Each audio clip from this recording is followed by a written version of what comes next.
objetivo o propósito común compartido. Tienen tareas individuales, pero nada que los reúna como tal. Lo segundo es no tener espacios y estrategias para hablar sobre los problemas y construir soluciones colectivas a los mismos. Si tienes más dudas o preguntas, escríbenos en los comentarios. Nos vemos en una próxima edición de Cápsulas de Aprendizaje. Hola Jenny, cuéntanos, ¿por qué decidiste estudiar en la Escuela de Gobierno de la PUC? Hola, mi nombre es Jenny Portal, especialista en inversiones en comida, y quiero contarte mi experiencia en el programa de especialización en gestión pública. Mi motivación para estudiar el programa en la Escuela de Gobierno PUC fue entender la vinculación de los sistemas administrativos entre sí y los sistemas administrativos con el Sistema Nacional de Programación Multianual de Inversiones. ¿Y qué destacas de tu experiencia?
Bienvenidos a la Escuela de Gobierno y Políticas Públicas de la Pontificia Universidad Católica del Perú. La Escuela de Gobierno es la unidad especializada en la formación de posgrado y educación continua para servidores públicos, así como investigadores y analistas políticos. Nuestros programas académicos son doctorado, maestrías, programas de especialización, cursos de capacitación, capacitación y desarrollo a medida para entidades públicas. Todos nuestros programas académicos brindan conocimientos teóricos, herramientas y metodologías que buscan contribuir al fortalecimiento de la gobernabilidad, la democracia y el desarrollo del país, de la mano de especialistas, directivos y referentes de las principales instituciones públicas del país. Bajo la metodología PUC, buscamos formar agentes de cambio que puedan generar valor público a la sociedad. Te invitamos a ver nuestras próximas convocatorias en el siguiente link. Vive la experiencia PUC.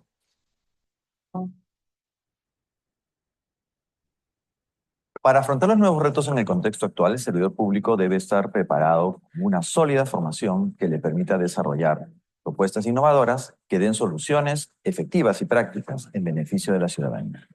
En el área de formación continua en la Escuela de Gobierno y Políticas Públicas, garantizamos la excelencia académica en los procesos formativos de nuestros estudiantes, a través de una formación integral e interdisciplinaria que responda a la realidad diversa de nuestro país, asegurando la calidad del profesorado e impulsando la vinculación activa y el aprendizaje mutuo entre la PUC y el Estado. Nuestra casa de estudio cuenta con el prestigio académico, con una posición histórica en el QS World University Ranking 2022 como la primera en el Perú. Contamos con una excelente plana docente de alto nivel con un rol protagónico en la gestión pública, ocupando cargos de alta dirección en las principales entidades del Estado peruano. Formación integral en base a la fusión de contenidos teóricos con la aplicación práctica, en caso de estudios reales. Y en la actualidad contamos con más de 20.000 alumnos, hoy agentes de cambio en el sector público y privado, quienes confiaron en nuestros programas académicos. Nuestros pilares de estudio se desarrollan en cobertura y diversidad, llegando a diferentes públicos tanto a nivel nacional como internacional, generando el diálogo académico en base a las principales necesidades de la sociedad y de sus diversos colectivos, y así promoviendo el desarrollo de nuevos espacios de aprendizaje y nuevas habilidades y competencias.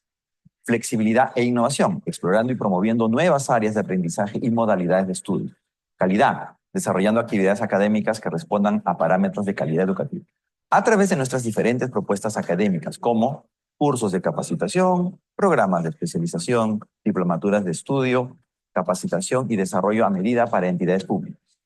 Con todo esto lograrás reforzar y complementar y actualizar tus conocimientos en políticas públicas, gestión pública, sistemas administrativos y análisis especializado.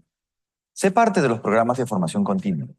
Vive la experiencia de estudios en la Escuela de Gobierno y Políticas Públicas PUC.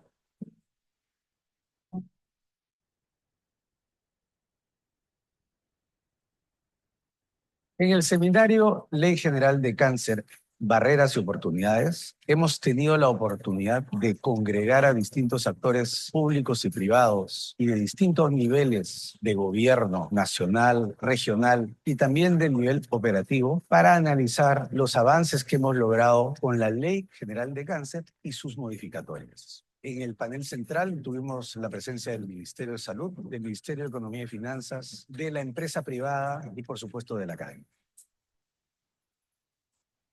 El ministro ha manifestado que los tres ejes fundamentales de la política en salud de esta gestión ministerial se enfocan en tres ejes fundamentales. El primero es el fortalecimiento del primer nivel de atención, la lucha contra el cáncer y la digitalización y modernización de la salud.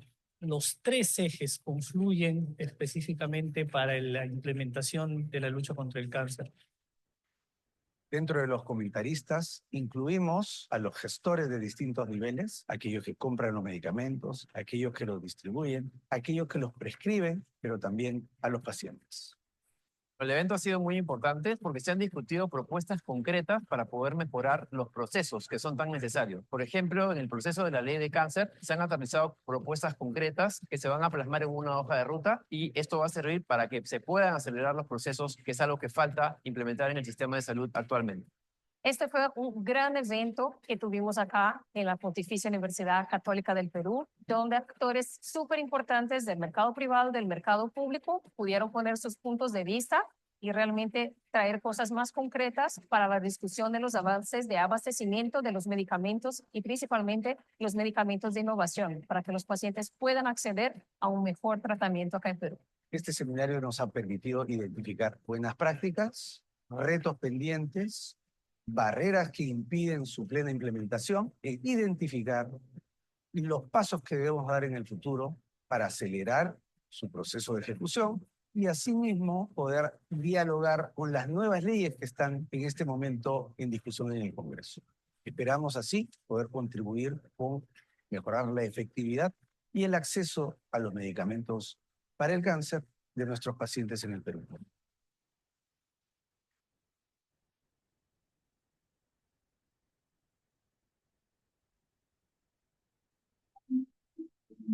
Mi nombre es Flavio Osejo y soy el coordinador del programa de Gobernabilidad e Innovación Pública de la Escuela de Gobierno y Políticas Públicas de la PUC.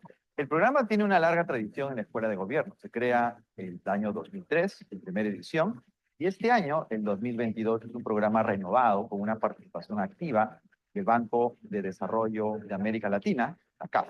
El programa tiene más de 6.000 egresados en sus 19 años de existencia, de los cuales tenemos consejeros regionales, regidores municipales, gobernadores, alcaldes, funcionarios de alto nivel. Todos ellos han contribuido a construir el Estado que hoy día tenemos en nuestro país. Mi motivación principal de llevar el programa de gobernabilidad e innovación pública es debido a que nos brindan herramientas de gestión que nos permite a nosotros, servidores públicos, tomar decisiones importantes en nuestra entidad a la cual ahora pertenezco. Y es una responsabilidad nuestra trabajar de la mano con las tendencias que nos pueda brindar la CAP y también la Escuela de Gobierno. Mi expectativa del programa básicamente va a ser poder aplicar las tendencias que tengamos en la innovación pública y aplicarlas a la realidad de nuestro país. Ser parte de este programa me brinda la oportunidad de interactuar con otros servidores públicos de distintos sectores y niveles de experiencia, profesionales y docentes que enfrentan y superaron retos en contextos difíciles en sus labores de la gestión pública.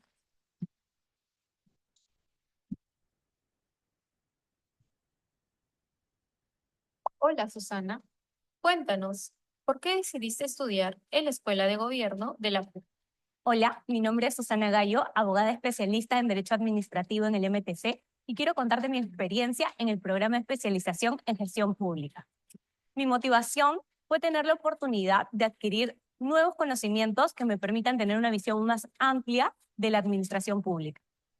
¿Y qué destacas de tu experiencia durante el programa? De la mano de la experiencia de los docentes y dinámicas de clases, obtuve una visión más clara sobre la política pública, su vinculación con el sistema administrativo de planeamiento estratégico, la relevancia de la inversión pública para el crecimiento y desarrollo en nuestro país, la gestión por competencias y su directa relación con el desempeño de las personas. Fue muy satisfactorio compartir el programa con profesionales de distintos rubros con visiones y experiencias diferentes que contribuyeron a enriquecer mi visión a nivel profesional y también personal. Ser parte de la comunidad de alumnos en la Escuela de Gobierno y Políticas Públicas de la PUC. Uno de los principales problemas en la gestión pública es la falta de articulación y comunicación entre los sistemas administrativos. En el programa de especialización en gestión pública desarrollaremos el funcionamiento de los sistemas administrativos con un enfoque sistémico, poniendo especial énfasis en la vinculación que existe entre ellos. El programa está compuesto por 8 módulos. En el primer módulo desarrollaremos el curso de modernización de la gestión pública. Este curso nos va a permitir conocer de manera general cuáles son todos esos medios, esos instrumentos, esos mecanismos que se tienen que generar dentro de la administración pública para poder lograr la concreción de políticas públicas. Luego vamos a desarrollar un módulo de políticas públicas y planeamiento estratégico. Allí vamos a poner énfasis en explicar cómo se comprenden las políticas públicas y cuáles son esos instrumentos que lo contienen. Luego vamos a desarrollar el curso de presupuesto público, inversión pública, abastecimiento, control gubernamental, todos ellos vinculados con el modelo de gestión para resultados. También vamos a desarrollar un módulo de habilidades directivas que son necesarias para poder tomar decisiones oportunas y eficientes. Finalmente, vamos a desarrollar el taller integrador. Este taller integrador va a permitir consolidar los aprendizajes de todos los módulos a través de un trabajo práctico. Sé parte de la Escuela de Gobierno PUC.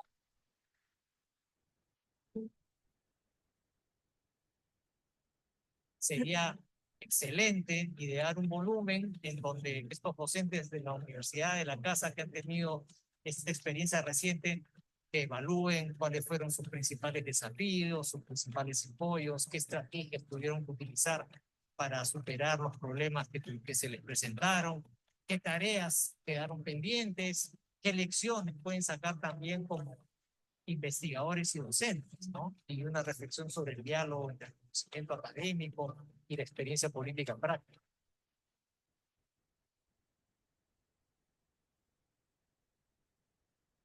Creo que hay un propósito subyacente, digamos, en la idea del libro, que es acercar el conocimiento académico, el mundo de la política y el mundo de la gestión, ¿no?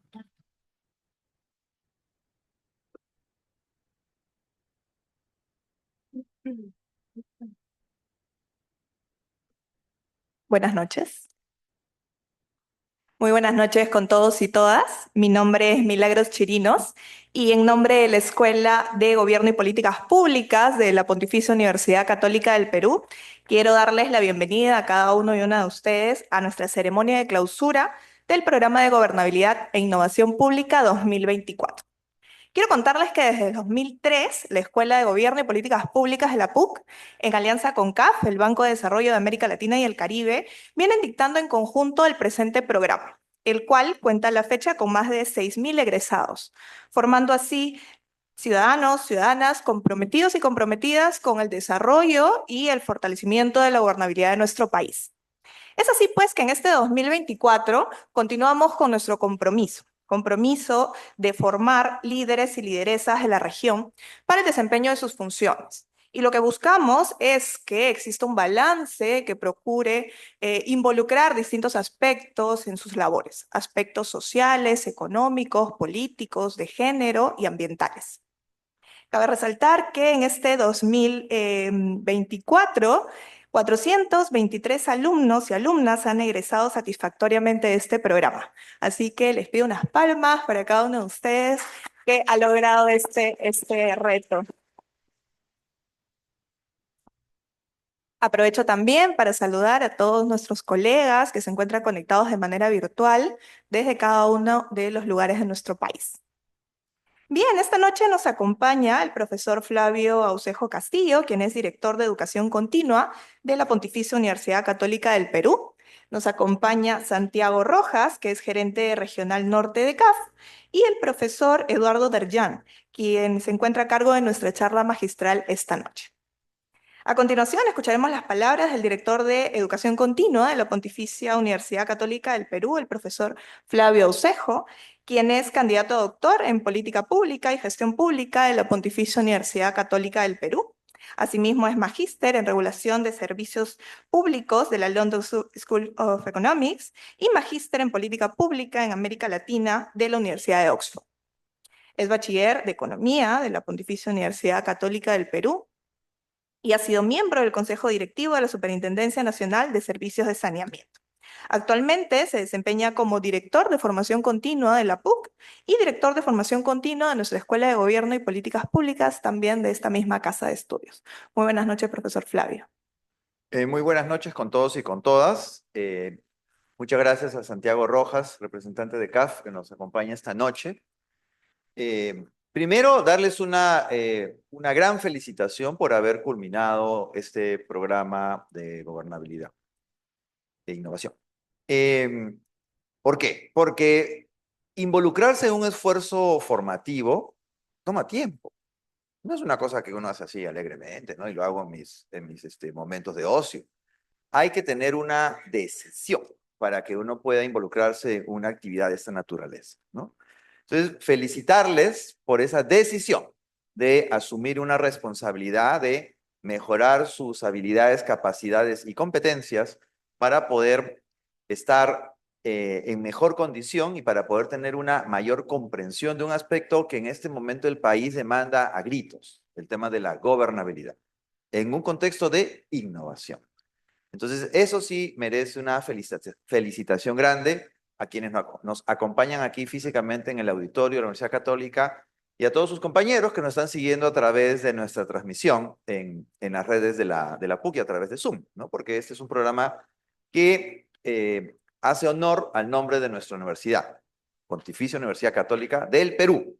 No es una universidad que lucha siempre permanentemente por poder atender a todo el país, ¿no? Entonces, felicitarles por culminar exitosamente el programa y por haber tomado esta decisión de invertir tiempo, que es el único aspecto que nos regresa, ¿no? Porque el dinero sobra, pero lo que no tenemos es tiempo. El tiempo que pasó, ya pasó, no lo podemos recuperar. Entonces, ustedes decidieron asumir esta responsabilidad y dedicar tiempo para poder mejorar sus capacidades. Entonces, eso yo creo que es importante mencionarlo y hacerlo explícito.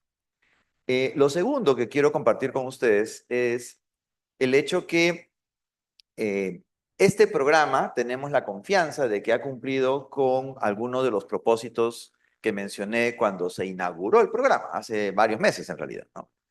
Y espero que efectivamente hayan logrado no solamente los aspectos relacionados con los logros de aprendizaje propios de los aspectos, digamos, programáticos que se han discutido en los distintos módulos, sino que también hayan logrado construir estos vínculos personales. El propósito de los trabajos grupales, las aulas, y los trabajos grupales y en las aulas es que ustedes puedan expandir lo que son, y lo que es un aspecto muy importante en el mundo profesional y en la vida misma, todo lo que llamamos los vínculos laborales, los vínculos profesionales, que se puedan haber forjado nuevas amistades, que ahora puedan conocer personas de otras partes del Perú que probablemente nunca los habrían o las habrían conocido si no hubieran seguido un programa de estas características. Y ese también es otro de los aspectos relevantes del programa de gobernabilidad. Buscamos que sea un espacio donde puedan encontrar a colegas en Trujillo, en Arequipa, en Cusco, en Huancayo, en Iquitos, y puedan compartir este interés por la gobernabilidad y por la innovación. Entonces, en particular nos interesa que eso efectivamente ustedes consideren que es algo que se ha logrado cumplir a lo largo de estos meses, ¿no? ¿Qué viene ahora? Bueno, en la Escuela de Gobierno y la CAF en general, el Banco CAF, nos lo repiten siempre cuando tenemos nuestras reuniones de coordinaciones, porque ustedes saben que este es un programa regional, es un programa que está en 16 países, ni más ni menos. El Perú fue el segundo país en donde se empezó a hacer el programa de gobernabilidad. Y no es casual que tengamos ya 20 años haciendo este programa. El primero se hizo en Bolivia y el segundo fue en Perú. Ahora se hace en 16 países y también hay una sede en España que atiende a personas de América Latina que viven en Europa, ¿no? Entonces es un programa de carácter internacional. Y lo que siempre los representantes de CAF nos dicen es: queremos que esto sea comunidad. Así como nosotros tenemos 6,000 egresados a lo largo de estos 20 años, los programas de CAF en general tienen una cantidad pues muy importante de egresados. Se está trabajando ahora en general, por parte de CAF, en construir esta comunidad a nivel de América Latina, y sin duda alguna es una idea que también nosotros tenemos en la escuela. Entonces, probablemente el próximo año tengamos algunas novedades para que podamos tener actividades en esta lógica de comunidad, que no sea un momento de decir adiós, sino más bien es un momento para pasar a una siguiente etapa, a una siguiente fase. ¿Y por qué? Básicamente por dos razones. La primera es que, como ya mencioné, y no es digamos, un secreto para nadie, claramente necesitamos construir ciudadanía. En nuestro país en este momento lo que más necesitamos es ciudadanía y, como yo digo, un espíritu patriótico, ¿no? Patriótico republicano. Pero eso se tiene que hacer con contenido, con conocimiento. Y ese es un poco el esfuerzo tenaz en el cual está la Escuela de Gobierno. Y lo segundo es que estamos entrando a una coyuntura muy importante. Es un año preelectoral el que viene. Vamos a tener que ir a las urnas y tomar una decisión sobre las nuevas autoridades. Y es un momento muy importante, donde cada uno de ustedes no solamente es una persona que ha logrado captar conocimientos en estos temas de gobernabilidad e innovación, con lo cual los hace ciudadanos privilegiados. Ya quisiéramos que toda la ciudadanía pueda tener el conocimiento que ustedes tienen. Entonces ahora ustedes son una élite. Están en condiciones de entrar en una discusión y sustentar sus posiciones con lo que han aprendido aquí en el programa. En ese sentido, ustedes también se convierten en agentes de cambio. ¿Por qué el Perú está como está? Porque no hacemos política. Y no hacer política significa que no hablamos. Nadie está diciendo que se tiene que meter un partido político. Si lo quieren hacer, bacán, está muy bien, ¿ya? Pero lo que sí hay que hacer es hacer política. Hay que hablar, hay que sustentar la posición, hay que discutir. Y hay que levantar la voz, porque el problema es que no levantamos la voz. Y no levantamos la voz, mejor dicho, hay que levantar la voz por el bienestar de la sociedad. Ahora estaba leyendo un post, y esto que voy a decir puede sonar un poquito feo, ¿ya? Pero decía, entrevistaban a un filósofo, y le decía, y usted le llama a las personas que no están pensando en lo social, les llama idiotas. Y claro, idiota viene del griego. ¿Y cuál es la definición de idiota? Es una persona que no está pensando en la comunidad, sino está pensando en sí mismo. Acá Eduardo nos dirá si eso no es muy capitalista en la mismísima lectura de Hobbes, ¿no? Idiota es la persona que está pensando en sí misma, no está pensando en todos. Y pensar en todos es pensar en uno mismo. Porque cuando yo trabajo por todos, estoy trabajando por mí. Es como cuando uno cuida el parque que está frente a la casa. Si yo cuido el parque no solamente es para todos, también es para mí. Entonces, escuchando eso, ya me sentí autorizado a quien piensa en sí mismo decirle idiota, con autoridad, ¿cierto? Los griegos lo decían, algo de razón deben tener, ¿no? Entonces, cada uno de ustedes se vuelve en realidad en un agente de cambio e ir contra esos idiotas que están pensando en ellos y no están pensando en todos. Entonces, tienen una responsabilidad, no se van sin tarea, ya terminaron el proyecto de innovación. Acabé, mentira, han empezado. Porque ahora se vuelven agentes de cambio. Y la historia lo juzgará sobre aquello que hacen o no hacen. Muchas gracias.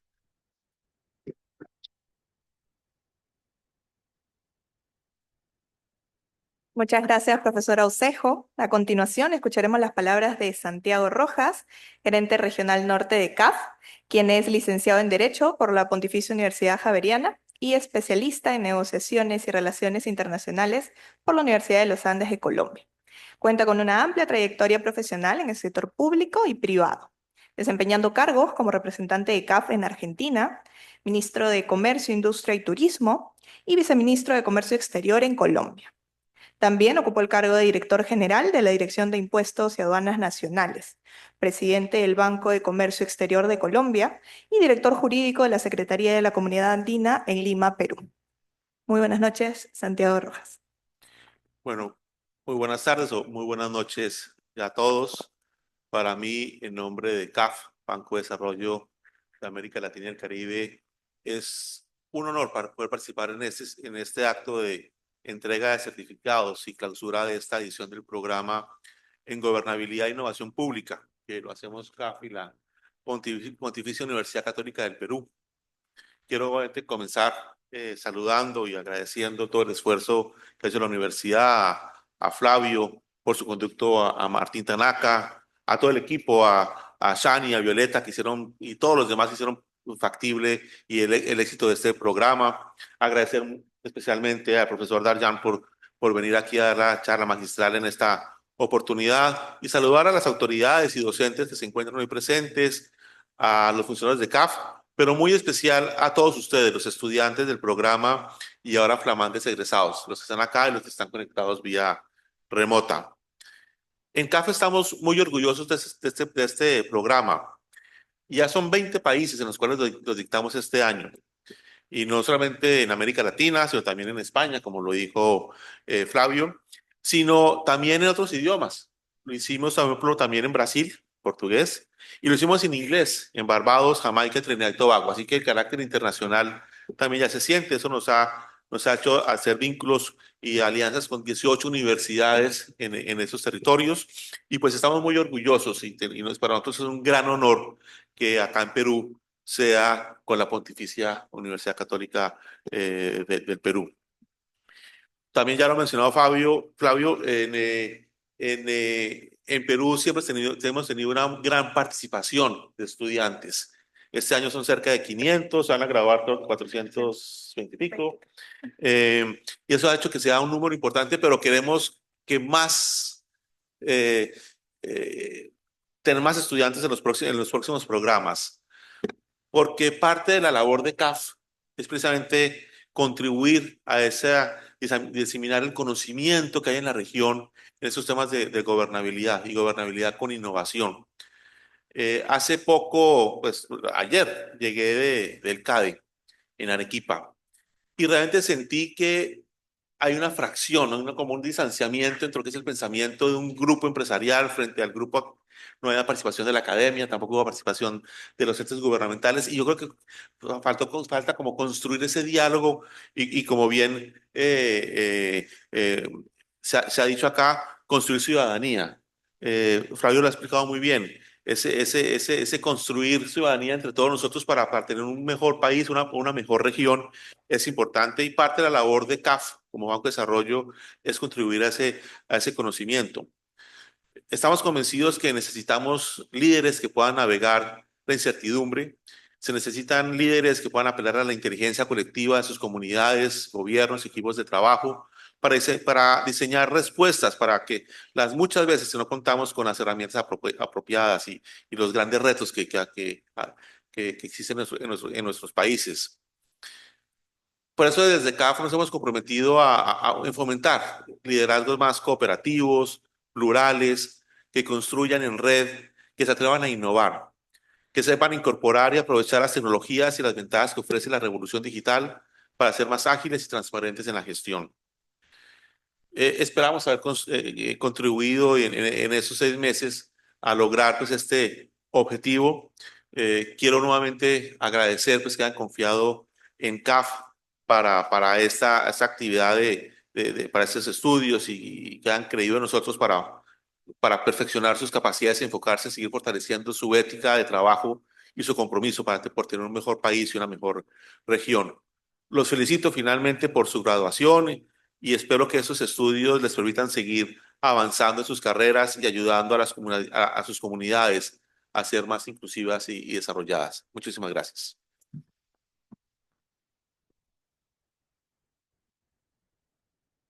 Agradecemos las palabras de Santiago Rojas, representante de CAF. A continuación, daremos paso a la charla magistral a cargo del profesor Eduardo Durjan. Él es abogado por la Pontificia Universidad Católica del Perú y máster en Filosofía Política de la Universidad de York, Reino Unido, y doctor en Ciencia Política por la Universidad de Texas en Austin. Profesor, bienvenido.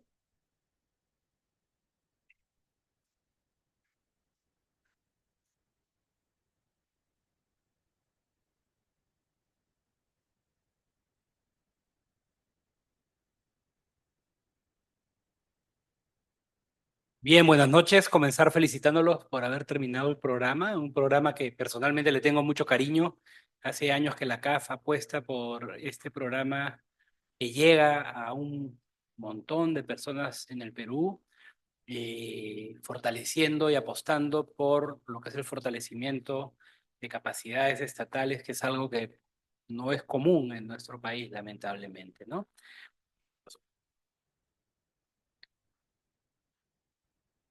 Ya he puesto dibujitos a mi presentación, pero está bien.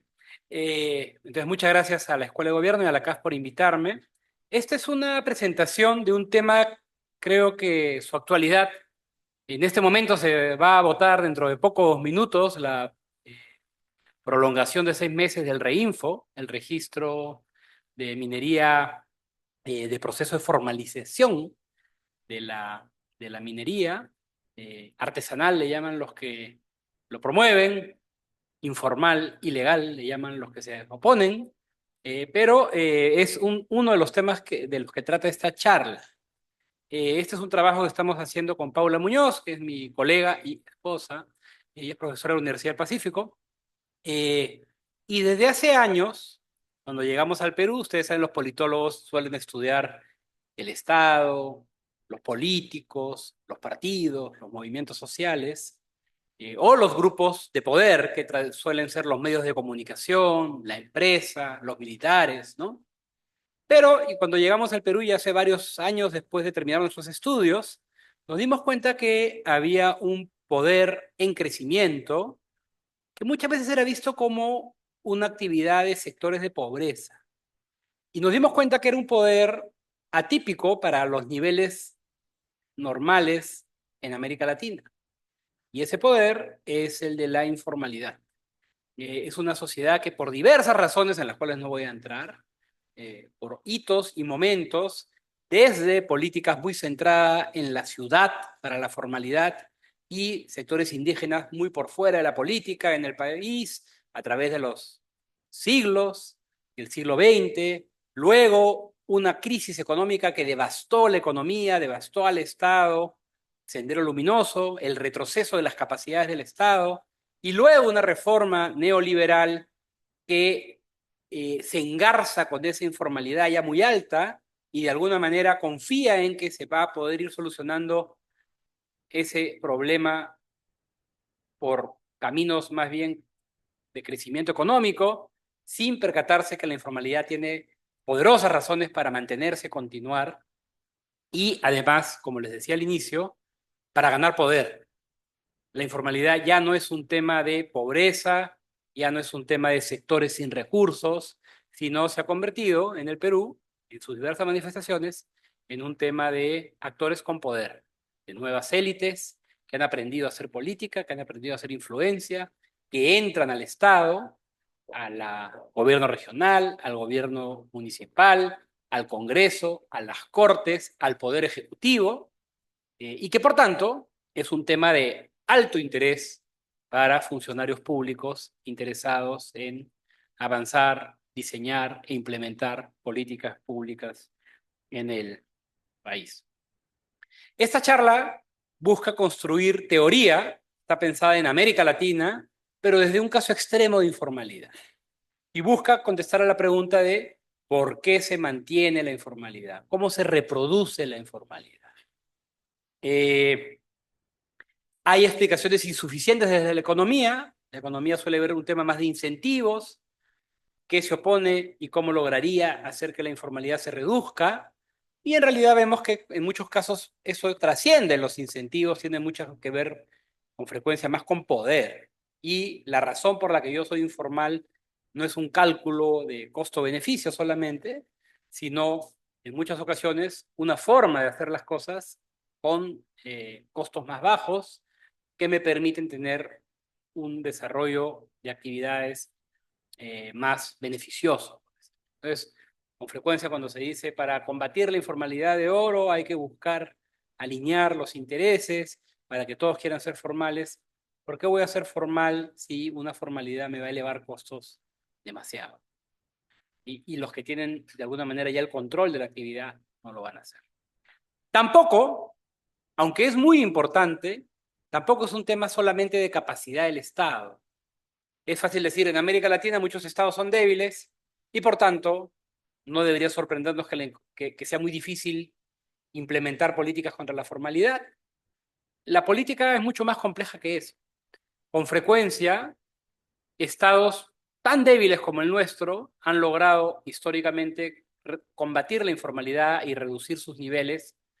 Y si lo comparamos con Perú, pues Colombia, por ejemplo, es un país que tiene menos informalidad que nosotros y no podemos decir pues que las capacidades estatales sean muy diferentes. Hay una dimensión política también en el tema del Estado.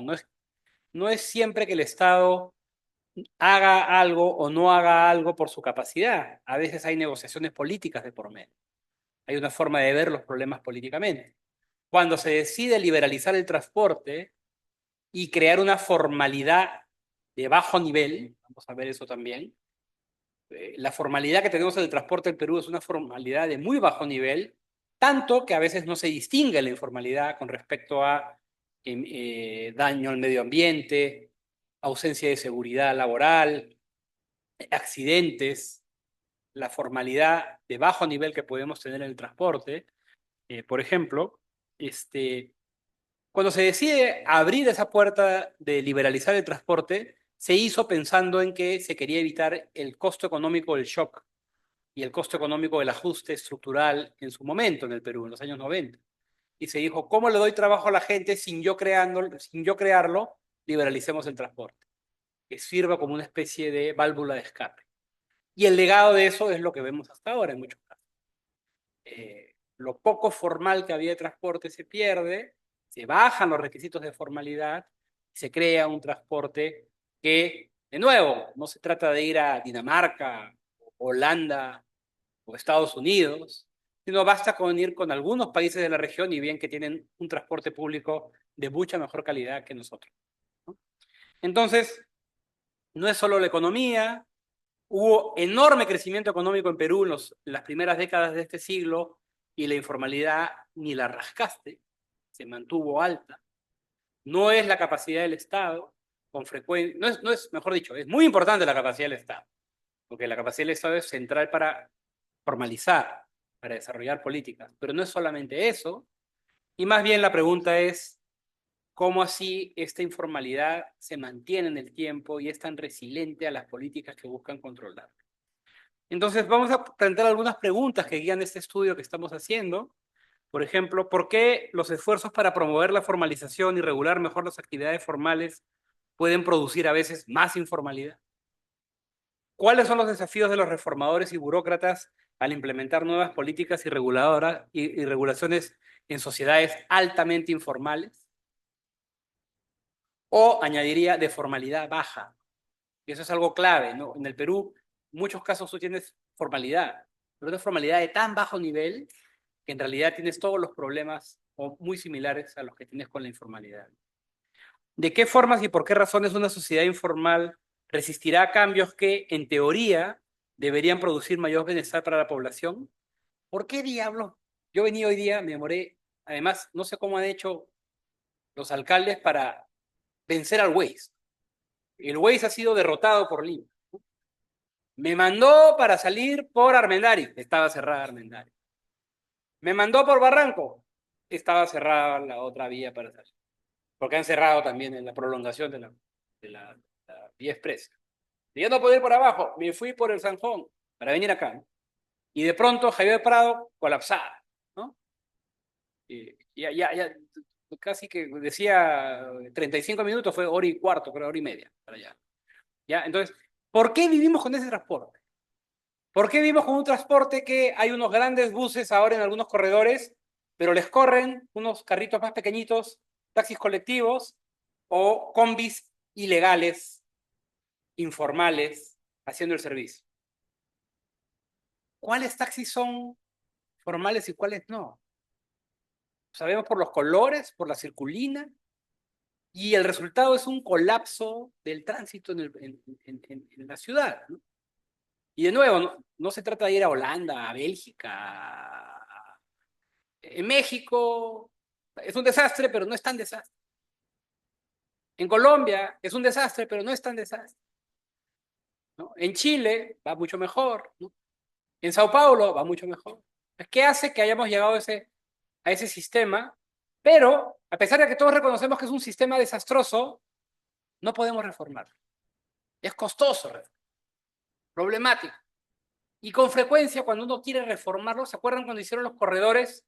Que salía gente a decir, me han fregado. Ahora el corredor me deja a 3 cuadras de mi casa. Dice, ¿no? Antes yo paraba y bajaba.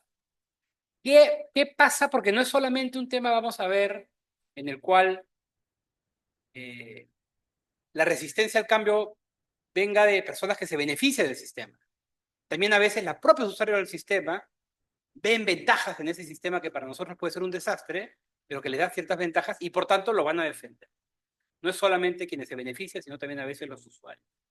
Entonces, bueno, ese tipo de preguntas son las que van a guiar lo que vamos a hacer. Que me lo robé de una amiga, ¿no? Podré jugar con la vida de mis pasajeros, pero nunca con tu corazón. Tiene las prioridades claras.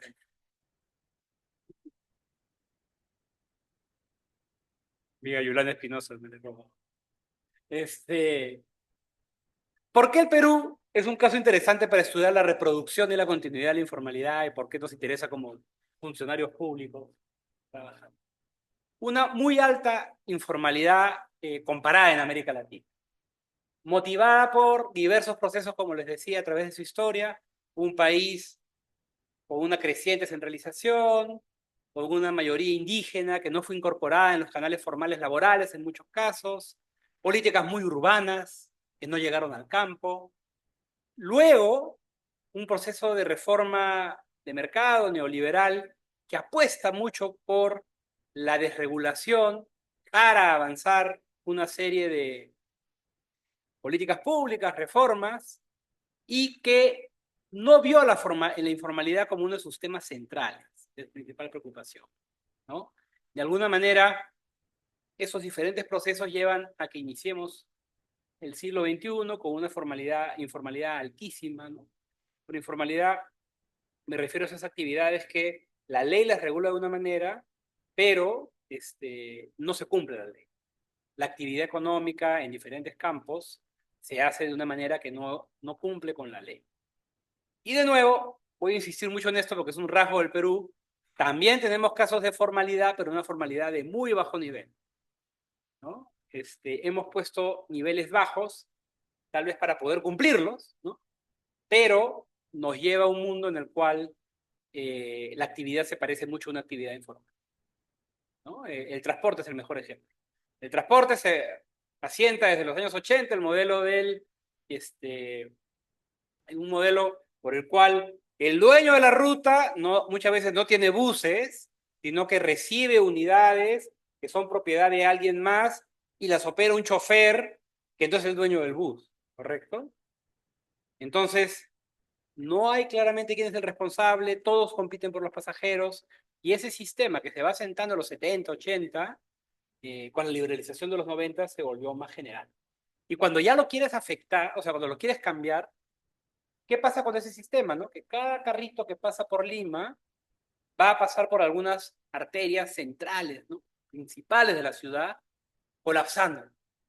Cuando el modelo de reforma llega y hacen corredores para liberar esas arterias, para los que viven en la zona urbana, pues está muy bien.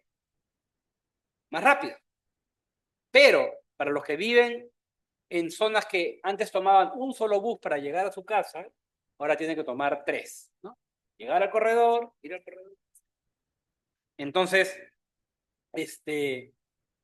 son procesos en los cuales se ha ido asentando un orden informal muy poderoso, muy grande y que es muy difícil de cambiar. Quien lo vaya a querer cambiar va a tener que enfrentarse a ese microbucero que va a dejar de trabajar, ese cobrador que va a dejar de trabajar, ese propietario que tiene un interés en continuar ese sistema y la propia población que algún sector dirá, de repente llego más rápido, pero me cuesta más. Bien. Además, el Perú es interesante para estudiar la informalidad porque tenemos un Estado tradicionalmente débil, ¿no? En la ciencia política el Estado peruano está en el fondo de la tabla, como en el fútbol, estamos en el fondo de la tabla en lo que es capacidad estatal. Bolivia, Ecuador, Perú, estamos más abajo que México, Brasil, y bastante más abajo que Chile, Uruguay, ¿no? Entonces, es un Estado que va a tener problemas para lidiar con la informalidad y la informalidad de esta magnitud.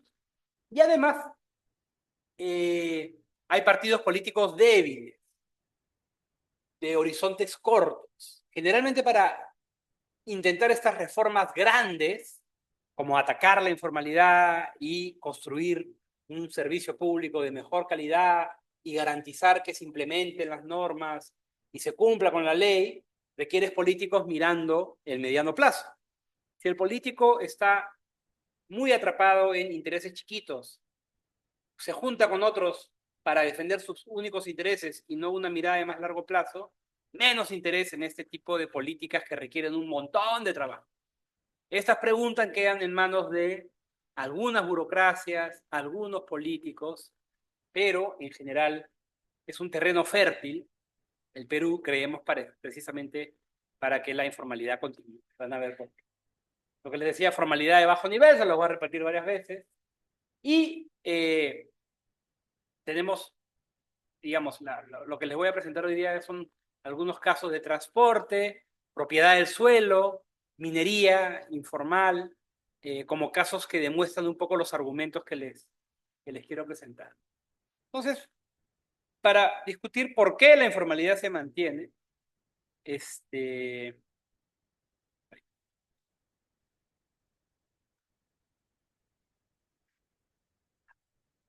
¿por qué la informalidad se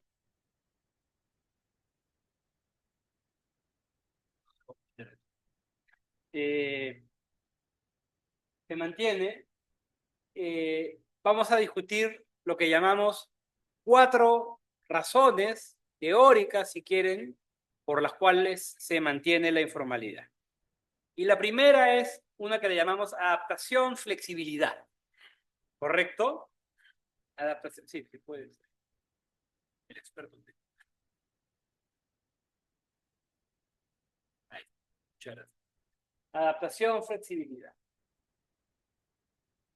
Frente a un Estado que va a ser muchas veces lento, que tiene que planificar, desarrollar presupuestos nuevos para implementar políticas, hacer trámites larguísimos para contratar personal nuevo, que le va a tomar mucho capacitar, ¿no? Un Estado que somos un país pobre por un lado, pero también a veces un Estado muy atrapado en sus formas y el poco apoyo político muchas veces a estos cambios, ¿no? Es muy difícil a veces que los políticos empujen y ayuden en todo lo que implica una implementación de política.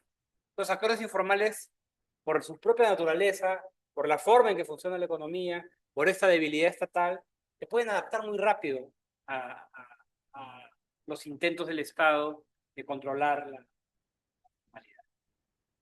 para controlar la informalidad, ¿no? Por un lado, pueden aprovechar nuevas oportunidades de actividad económica. Y por otro lado, ¿no? Por un lado, intentas controlar una actividad, pero rápidamente los actores pueden escapar a ese control. Pueden encontrar formas de saltarse esos controles y adaptarse a ellos. No tienen, pues, es difícil a veces hacer el seguimiento de su registro público, cómo los encuentro, cómo los sanciono, cómo los embargo, que fácilmente pueden cambiar. Y por otro lado, es fácil para los actores informales aprovechar, incluso ante los intentos de regulación, nuevas actividades. Las normas sobre plástico, y una serie de normas que buscaban reducir la elaboración de plástico en forma informal y que buscaban fiscalizar y mejorar el uso de estos plásticos para evitar contaminación. Entonces, te diriges más hacia vas a fiscalizar. ¿Terminas fiscalizando a quiénes? A los más formales, que son los que puedes encontrar, ¿no? Si quieres regular plástico. Pero, ¿qué pasa con el mundo informal? Comienza a vender el plástico que ya ellos pueden. El Tecnopor, por ejemplo, o envases de plástico que se prohíben. Los formales ya no lo hacen, se puede fiscalizarlo, pero el informal lo puede hacer. Del mismo modo, aprovechas oportunidades. Cuando se hicieron los corredores, sacaron a las combis de los corredores, ¿no? Para dar lugar a buses grandes. Pero ¿quiénes entraron a los corredores rápidamente? Los taxis colectivos. Y encontraron que si cobraban un pasaje un poco más caro que el del bus y un poco menos caro que el de un taxi, ¿no? Se había abierto un mercado para ello. Y esto es constante. Actividad informal que ustedes vean, actividad que permite muchas veces ese tipo de cambio. En el camino, además, incrementando el costo de la formalidad. Si el transporte informal interprovincial se adapta, recoge nuevas rutas, va jugando con sus precios, el que paga es el formal que tiene que cubrir una serie de requisitos y cuyo precio va a ser más alto. Entonces, una primera razón por la que la informalidad es tan difícil de combatir es que mientras se mueve la maquinaria para hacer la implementación de políticas, fiscalizar, controlar, la informalidad puede actuar mucho más rápido. Incluso cuando uno intenta mejorar la calidad de algunos productos o fiscalizar mejor al formal, el informal puede aprovechar el espacio que le deja el mercado para... y eso es... o también lo mismo con tráfico de tierra. Mientras estás intentando formalizar tierras y títulos, es muy fácil que se establezcan mecanismos de entrega de títulos que sabemos no tienen valor en registros públicos, pero pueden tener valor en mercados locales. Y se hacen valer, a veces por uso de la fuerza, no necesariamente por uso de la ley. Entonces, una primera razón por la que la informalidad continúa es la adaptación. La segunda tiene que ver con el poder. En la política nos gusta estudiar el poder y como les decía al inicio, desde hace mucho tiempo ya la informalidad no es una actividad de actores pobres o sin recursos, de subsistencia. En muchos casos se ha vuelto una actividad lucrativa. Se parecen mucho más a poderes fácticos. Estamos viendo con el Reinfo en este momento, ¿no? Ya sacaron un ministro y se va metido en la agenda una prolongación de la posibilidad de seguir actuando siendo informal a una velocidad inusitada y probablemente con una votación alta de políticos que quieren decirles a estos sectores, miren, yo estoy con ustedes. ¿Por qué? Porque probablemente sean aportantes de campaña en las elecciones o lo hayan sido. Entonces estamos hablando de actores con poder. Una segunda razón por la que se mantiene la informalidad es porque hay actores poderosos interesados en mantener los arreglos institucionales informales. Eso es lo obvio. Lo menos obvio es que esos actores han comenzado ya a comportarse como los tradicionales poderes fácticos de la democracia. o de cualquier comunidad política, empresarios, medios de comunicación, hacen lobby abierto. Tienen funcionarios que entran al Congreso y hacen cabildeo, aportan a campañas políticas, influencian y ponen ministros o viceministros. Lo vimos con el gobierno de Pedro Castillo y Transporte, por ejemplo. Entonces, ya la continuidad de la informalidad no es solamente decir, vamos a buscar incentivos para reducir la informalidad, sino que vas a tener que oponerte a grandes opositores, a grandes intereses que quieren la continuidad. Formalidad de bajo nivel, universidades que antes obtenían la licencia de funcionamiento a pesar de ser de pésima calidad. ¿Correcto? Formalidad de bajo nivel. Actúan y no le brindan a la sociedad las ventajas de una universidad de calidad.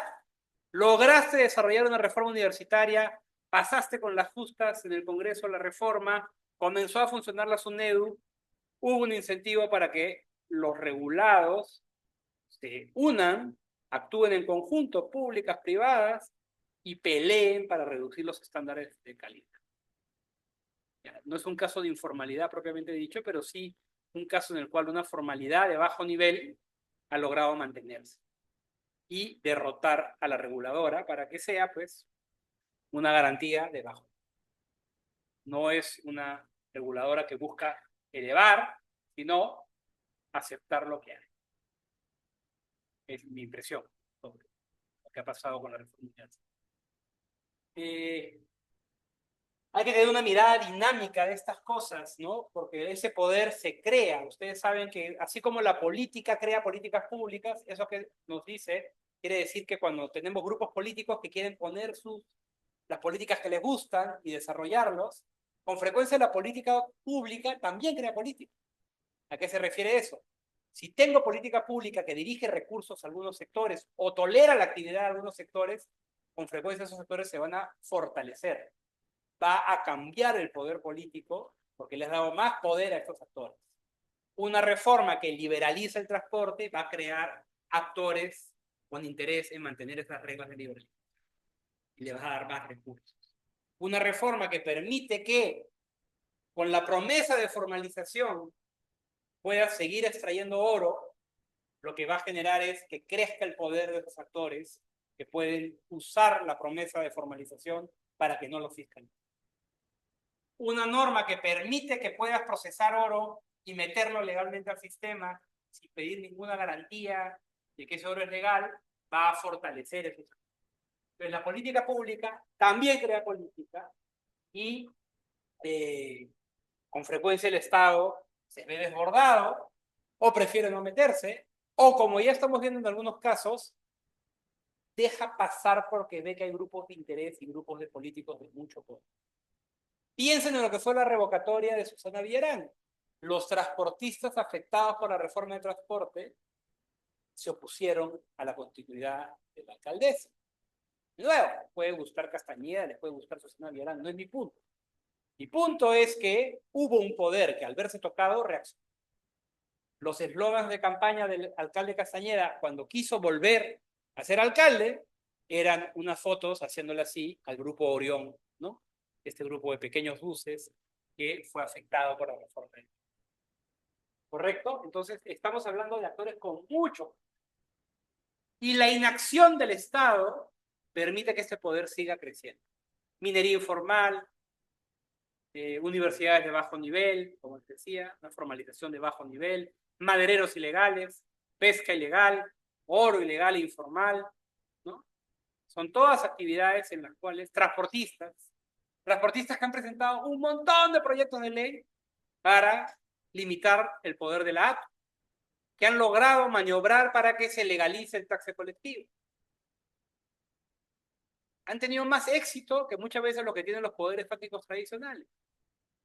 Más éxito que la sociedad civil. Tienen más cercanía, más presencia. Probablemente, como digo, son financistas de campaña, aportan en campaña y van a tener cada vez más peso que viene. De nuevo, además, ojo, no hay que ser tampoco naif. La política es eso, la política es intentar ejercer influencia. El problema que tenemos es que tenemos políticos de muy bajos horizontes, tenemos burocracias muchas veces que han sido debilitadas y tenemos un ejecutivo que con frecuencia antes dejaba entrar los intereses, ahora no se opone al Congreso, deja pasar muchas de estas cosas. Y ese poder lo vamos a pagar más adelante, porque son agendas que no son de interés común. No es luchar por un mejor transporte, es luchar por que se mantenga lo que hay. No es luchar o pelear por un sistema universitario de mayor calidad, es porque se mantenga lo que hay. Han sido muy influyentes en generar agendas particulares y que se mantengan. El segundo mecanismo, poder. El tercer mecanismo es más complicado, de reproducción, porque tiene que ver con algo más complejo, que es la legitimidad de algunos arreglos informales. Piensen en los hospitales de la solidaridad, piensen en el transporte público, piensen en la minería informal en áreas del país donde no hay empleo, donde no se ha desarrollado el empleo. Con frecuencia, cuando hablamos de legitimidad, pensamos algo que nos gusta, que no necesariamente es eso legitimidad. Legitimidad puede ser también algo que yo reconozco como válido, que cumple algunos intereses que yo tengo y que por tanto vale la pena defender. Suena duro, ¿no? Porque muchas de esas actividades uno puede decir, oye, pero está incrementando la contaminación. Oye, pero mira, ese transporte puede que tenga sentido para ti, pero en conjunto es un desastre. Pero con frecuencia es suficiente. Acá hay como que dos mecanismos, ¿no? Por un lado, el temor de que cualquier cambio vaya peor, porque a todos nos ha pasado en esta vida viviendo en el país que cuando haces una reforma a veces sale muy mal, ¿no? Entonces prefieres temor al cambio. Y segundo, a veces el cambio puede sonar razonable en el futuro, pero en el camino puede tener más costos más altos para ti. Es lo que les decía con respecto a pagar 3 pasajes en vez de pagar uno. ¿Qué me importa si me demoro más, si me sale más barato y me pagan sueldo mínimo, ¿no? Les pongo algunos ejemplos, ¿no? La reubicación de vendedores ambulantes. No, te vamos a poner en un local que vas a tener local y título de propiedad, pero vendo menos. Porque a mí lo que me interesa por el tipo de producto que vendo es estar en la calle. Entonces es difícil cambiar eso. La reforma del transporte, costo más alto. Y uno curioso, para que no digan que son solo temas de gente con menos recursos, ¿no? Acuérdense cuando el año 2012, me parece que fue, a algún ministro de Economía con la SUNAT se le ocurrió la idea de que podía subir a 16%, me parece, la retención a los independientes. Ya no 10%, sino 16%, y en unos años más 18%, a fin de que puedan aportar a su jubilación. El resultado fue un montón de independientes encadenados en el MEF, ¿no? Los mismos progres que decían que es importante pagar impuestos para la comunidad, cuando les quisiste cobrar más impuestos, y un montón más impuestos. O sea, el que diseñó esa reforma no sabía nada de reformas ni de naturaleza humana, ¿no? ¿Cómo le ibas a decir a alguien que a partir de un mes te iban a comenzar a quitar 6% más? El resultado fue que la reforma no duró nada. No duró absolutamente nada. Hay algo en la informalidad o hay algo en la idea de que no me cobres más impuestos para meterme a un sistema formal que es atractivo. Me cuesta menos. Me cuesta menos. Entonces hay una dimensión de legitimidad muy importante. Y la última es la violencia. Un mecanismo de reproducción de la informalidad es que la informalidad también puede reaccionar con violencia ante los intentos de ser regulada. Piensen en lo que ha sido la resistencia, a veces muy violenta, de sectores informales del oro al momento de enfrentar a los intentos del Estado de regularlos. Piensen en zonas del país donde no se puede entrar, donde puede entrar, yo otro día conversábamos con un amigo, ¿no? Se vende mucha cerveza en La Pampa, en Madre de Dios, muchísima cerveza, pero hay de que vaya a entrar por ahí un policía o un agente tributario, ¿no? Entonces, para ciertas actividades o para temas de salud, incluso educación, el Estado puede entrar. Pero si va a entrar a regular, no puede entrar. Y la resistencia es violenta. Miren, cuando salgan de acá, miren a los señores de la ATU e intenten regular fuera de horas el ingreso a los paraderos de transporte informal. Todavía de día con policía cerca los dejan hacer. A cierta hora ya saben que no pueden regular, que probablemente intentar regular puede tener consecuencias muy malas para ellos. Entonces, se da la mano la informalidad y la ilegalidad, el espacio informal es, y el formal, ojo, no se vayan de acá pensando que esto es un mundo aparte de lo formal, ¿no? El oro que surge de lo ilegal puede vincularse a lo informal y también a lo formal.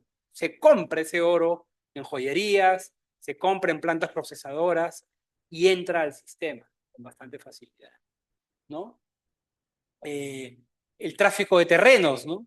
Pasado un tiempo se legaliza ese terreno. No son mundos aparte. Pero lo que les quiero mostrar acá es que con frecuencia, por ejemplo, los traficantes de terreno, los mineros informales, los transportistas informales, van a actuar con violencia ante los intentos de regulación. Entonces, si se dan cuenta, hemos pasado por adaptación, flexibilidad, puedo moverme muy rápido y cambiar de actividad o aprovechar oportunidades. 2, poder, puedo ejercer mi poder como un poder fáctico para garantizar la continuidad de la actividad informal. 3, legitimidad. Hay algo más también. Hay sectores que le temen al cambio, desconfían del Estado y no están tan mal porque la alternativa, por más que sería mejor para todos, puede ser peor para mí. Y 4, violencia. Hablamos de grupos que se dan la mano con la ilegalidad, con la delincuencia o con la resistencia violenta ante los intentos de regularlo. Hoy, por ejemplo, la extorsión ha entrado a este mundo informal de diversas maneras. Hay formas de exclusión.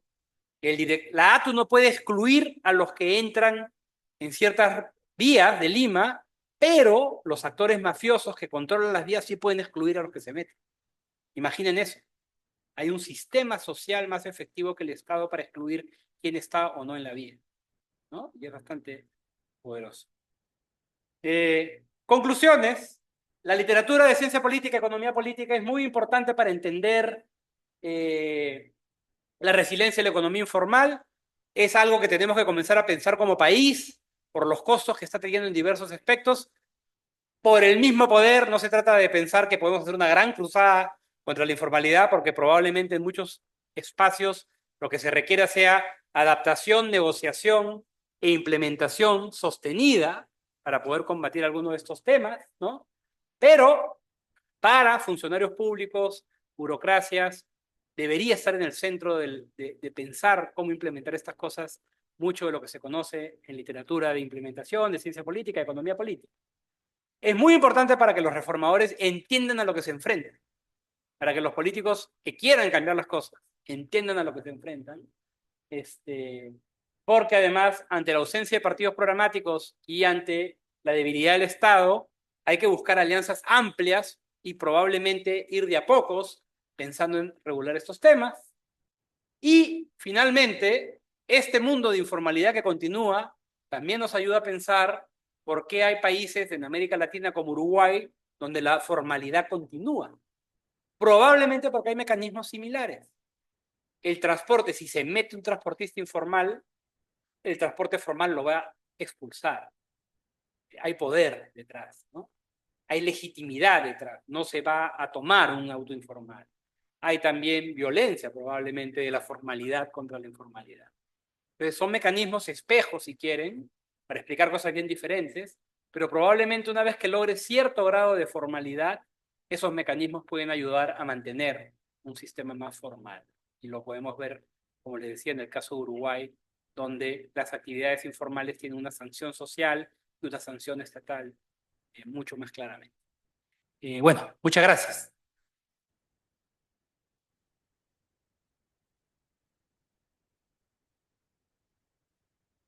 Agradecemos al profesor Darjan por la charla magistral desarrollada esta noche.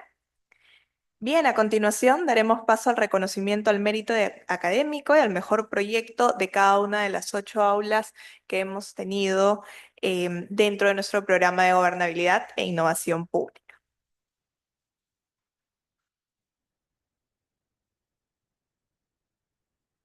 Les cuento un poco la dinámica que vamos a seguir. En primer lugar, vamos a dar paso al reconocimiento al mérito académico. Vamos a invitar a los alumnos que han obtenido el primer puesto de cada una de las aulas. Entonces, yo los voy a llamar y ustedes se van a acercar por la escalera de su lado derecho, la que está aquí cerca al podio. Nos vamos a acercar hasta el centro para tomarnos una fotografía y luego nos vamos a retirar por la escalera opuesta al podio.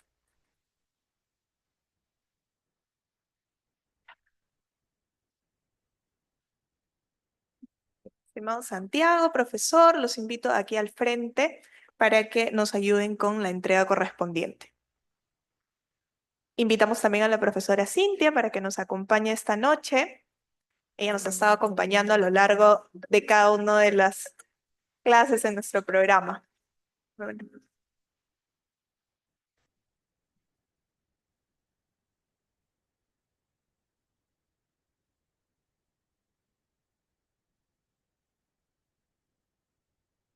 Bien, invitamos entonces a las siguientes personas. Felicitamos a del aula 1, Astudillo Paredes Pedro Alfredo. Lo invitamos aquí al frente, palmas para él. En el aula 2, invitamos a Kun Sarrea Diana Almendra.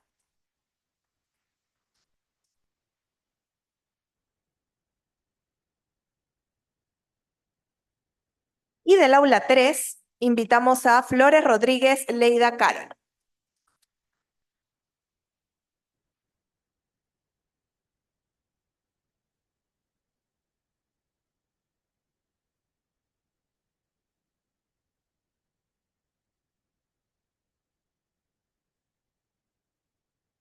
Bien, entonces nuevamente les regalamos unas palmas a nuestros colegas que han obtenido el primer puesto de cada una de sus aulas y los invitamos a tomar una foto respectiva con nuestras autoridades. Estimado Pedro.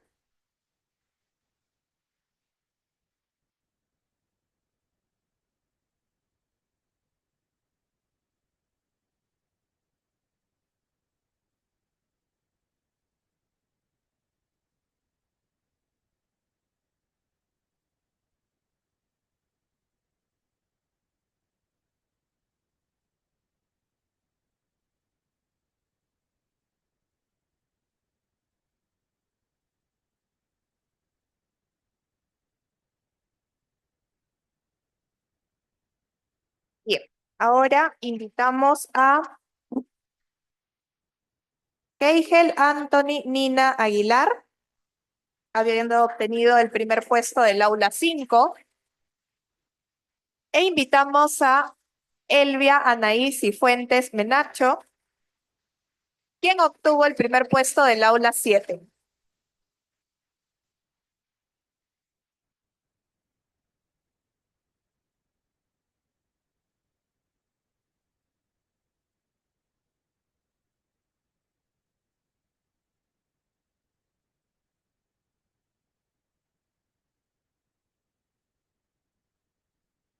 Fuertes palmas para nuestros colegas.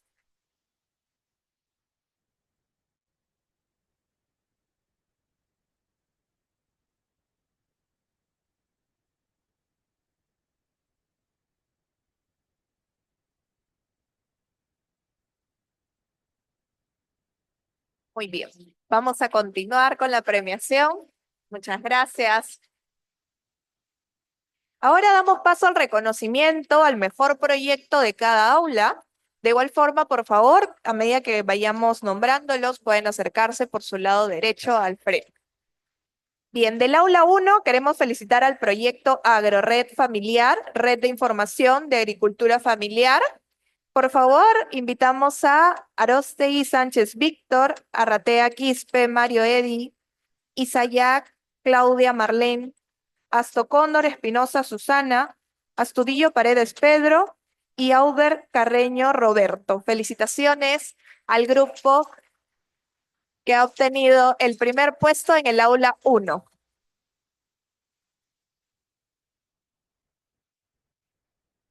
Recordamos que el tema que han abordado es Red de Información de Agricultura Familiar.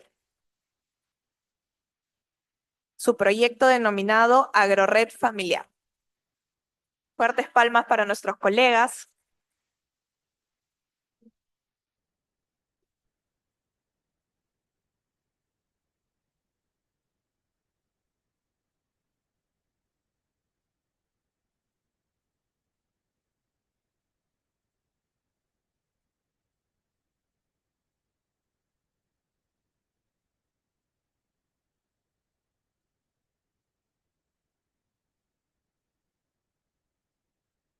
Bien, sonreímos para la foto del recuerdo.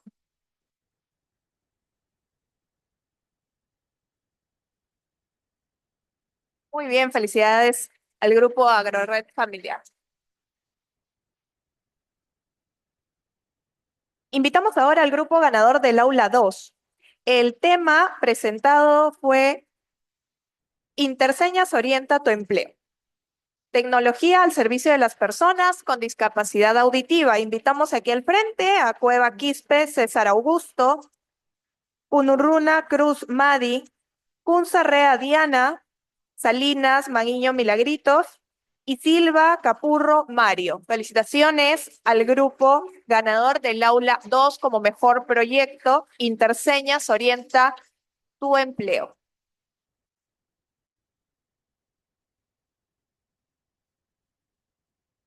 Recordemos que el tema abordado está enfocado en el servicio de las personas con discapacidad auditiva.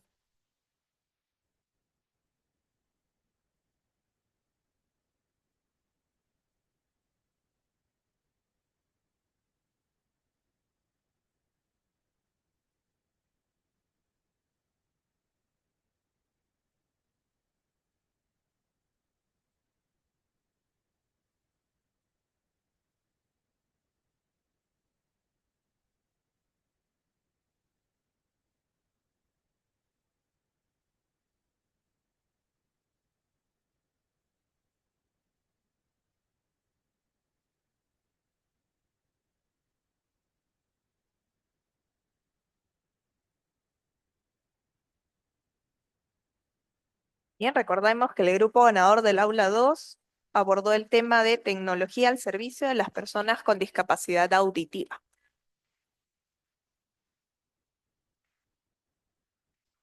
Fuertes palmas para ellos y ellas.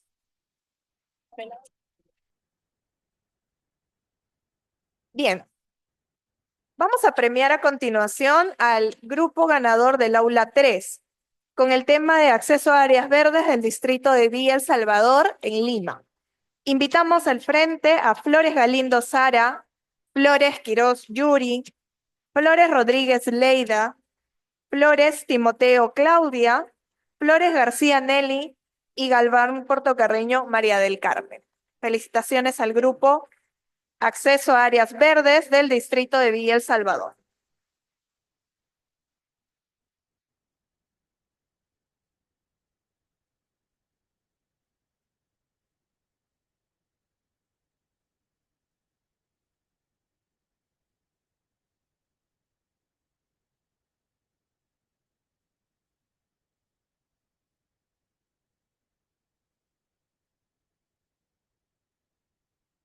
Bien, recordemos que el aula 3, el grupo ganador abordó el tema de acceso a áreas verdes del distrito de Villa El Salvador en Lima.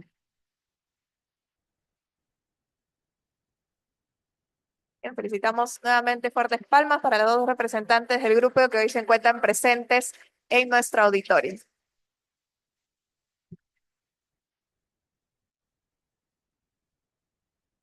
Bien, continuamos con la premiación.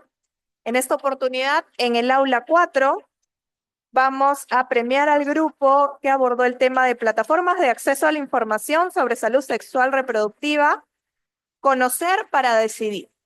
Los integrantes del grupo: Guaira Huarcaya Elmira, Hurtado Manrique Ismenia, Islas Osores Sebastián, Jael Ramírez Betsy, Jamanca Collazos Leonel, Jara Campos Madeleine. Felicitamos al grupo del Aula 4, ganador del proyecto Plataformas de Acceso a la Información sobre Salud Sexual Reproductiva. Fuertes palmas para ellos.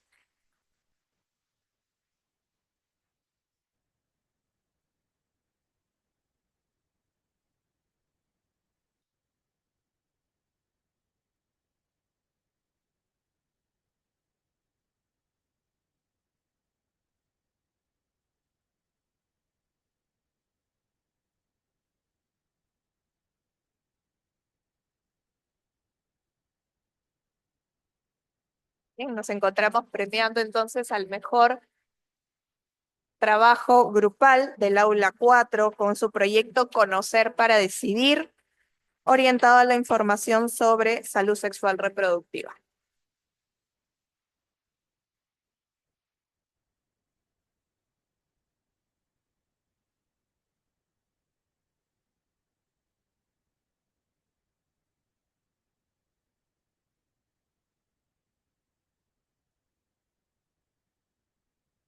Bien, fuertes palmas para nuestros colegas del Aula 4.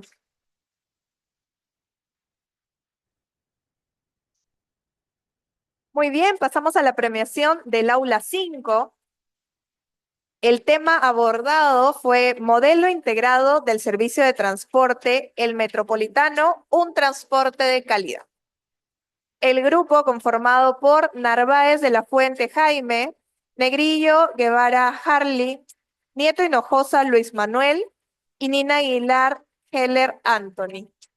Felicitaciones al grupo del Aula 5, ganador del proyecto El Metropolitano, un transporte de calidad.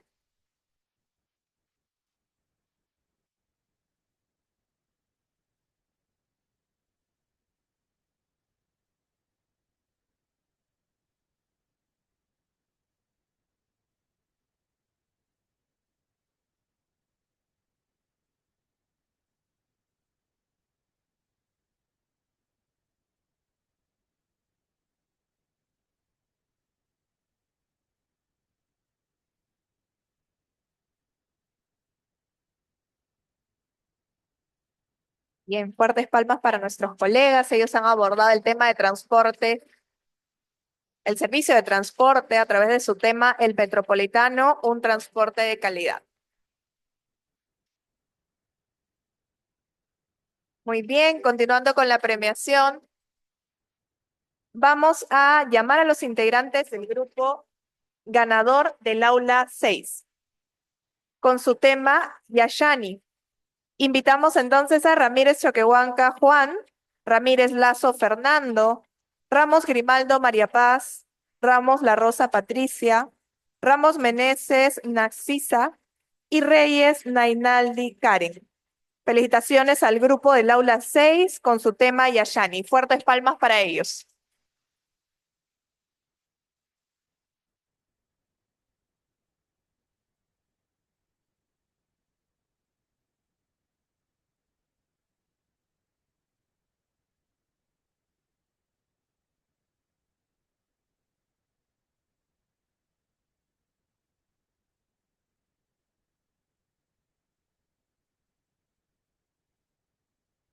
Bien, felicitamos al grupo del Aula número 6, su proyecto Yashani.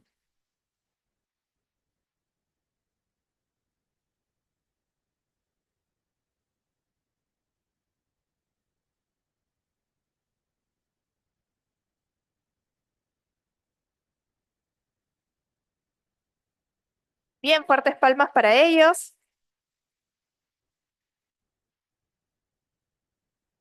Vamos a continuar. En esta oportunidad tenemos la premiación del Aula 7. El tema que han abordado nuestros colegas es Rompiendo Barreras, construyendo liderazgo equitativo en STEM. Invitamos entonces a las personas del grupo Santa Cruz Sandoval Carla, Sare Benítez Miguel. Serrano Alemán Cristian Mario. Cifuentes Menacho Elvia Anaís. Silva Vidal de Millones Fey Yamina. Y Silva Villegas Andrea Yacira. Felicitaciones y fuertes palmas para nuestros colegas del aula 7, quienes han obtenido el premio al mejor trabajo grupal, rompiendo barreras, construyendo liderazgo equitativo en STEM.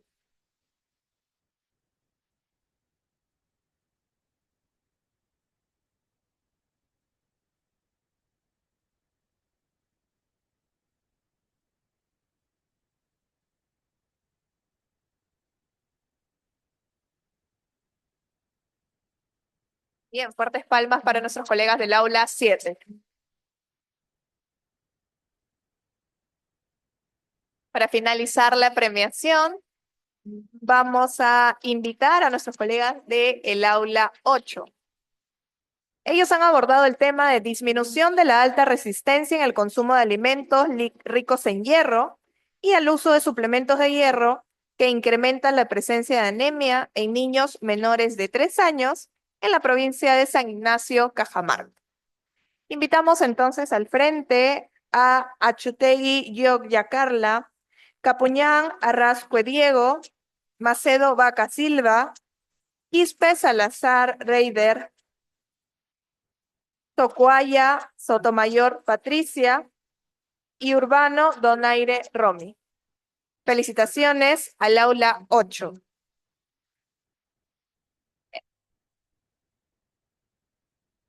Al grupo que abordó el uso de suplementos de hierro para incrementar la presencia de mejoras en temas de anemia.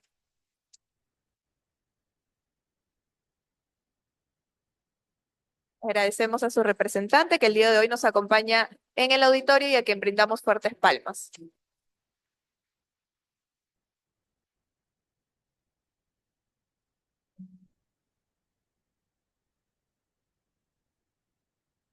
Bien, agradecemos también a nuestras autoridades que el día de hoy nos han acompañado. Les pediría que por favor nos esperen en este puesto porque vamos a pasar a tomar una foto grupal. No sin antes mencionar que en este punto estamos dando por culminada la ceremonia de clausura de nuestro programa de gobernabilidad e innovación pública. Esperamos que el programa haya cubierto sus expectativas, tanto de manera personal como manera profesional. Agradecemos también a las autoridades que nos han acompañado el día de hoy. En nombre de la Escuela de Gobierno y Políticas Públicas de la Pontificia Universidad Católica del Perú, agradecemos a cada uno de ustedes su presencia esta noche. Vamos a pasar a tomar una foto grupal y luego de ello los invitamos a permanecer unos minutos en los exteriores de nuestro auditorio para un pequeño brindis de honor. Entonces, de manera ordenada, nos van a ir ayudando nuestros amigos de la fotografía y el video a pasar adelante para tomarnos una foto. Entonces, los primeros asientos los invitamos a subir.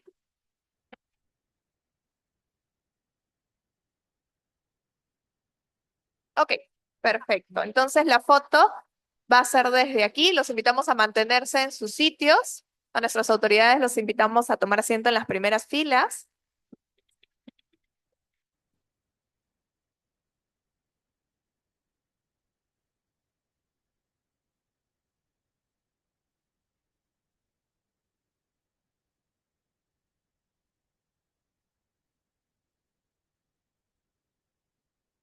Bien, entonces, en estos momentos nos vamos a poner todos de pie. Vamos a intentar juntarnos en los espacios, incluidas las escaleras, para tomar una foto grupal e inmortalizar este momento tan importante al haber obtenido nuestro logro de culminar satisfactoriamente el presente programa. Vamos a aprovechar los espacios del centro de las escaleras, entonces invitamos a aquellos que están en los extremos a unirse. También podemos bajar a aquellos que estén en la parte superior. Sí, los invitamos a bajar, aquellos que están en la parte superior, para ocupar los espacios de los laterales.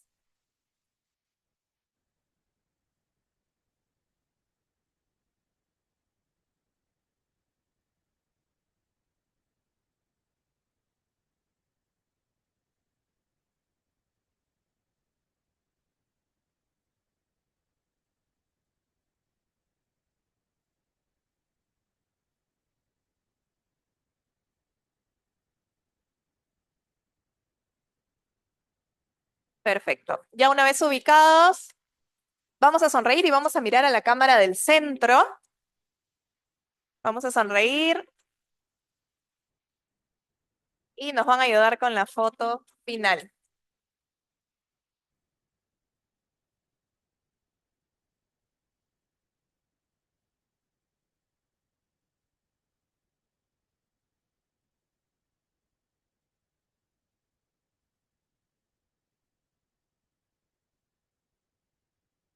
Vamos a grabar un video, les pedimos que se mantengan en sus posiciones.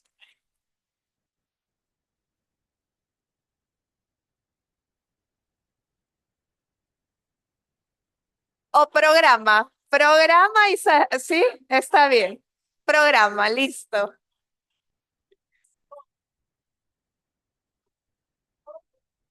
Programa. Y vamos a sonreír, ¿ok?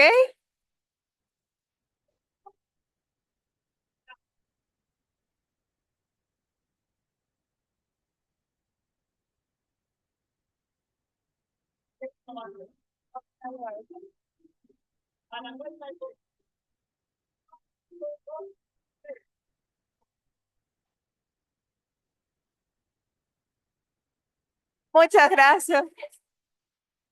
Vamos a grabar una más. Perfecto.